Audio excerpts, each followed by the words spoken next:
আজি মই বনাবলৈ ওলাইছোঁ কৰ্জা চেৰি। কৰ্জাখিনিৰ ঠাৰিবোৰ গুচাই মই ভালদৰে হাতেৰ আঙুলিৰে ঘঁহি ঘঁহি ধুই লৈছোঁ। ইয়াত বগা আঠা এটা ওলাই, সেইকাৰণে ঘঁহি মই ধুই লৈছোঁ। এতিয়া ধোৱা হৈ গ'ল। এয়া মই আধা ফালা কৰি গুটিবোৰ উলিয়াই লৈছোঁ। ইয়াত আঠা আছেই। এই আঠাখিনি যাবৰ কাৰণে মই এয়া অকণমান ইয়াতে পানী দিছোঁ আৰু নিমখ দি মই ভালদৰে চামুচেৰে মিশ্ৰণ কৰি 15-20 মিনিটমান মই এনেদৰে এয়া ৰাখি দিম।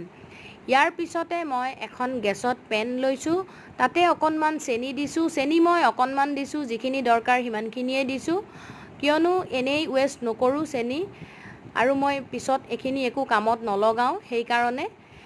এতিয়া এয়া উতল আহি গ'ল, তাতে মই দিলোঁ অকণমান ফুড কালাৰ, প্ৰায় 6-7 ফুট দিছোঁ ফুড কালাৰ। এয়া এক উতল দিয়াৰ লগে লগে মই এতিয়া নমাই থৈ দিম। ইয়াৰ পিছতে 2-3 দিন এনেদৰে ৰাখিলে লাহে লাহে ইয়াত কালাৰ ধৰি যাব। যদি ভিডিঅ'টো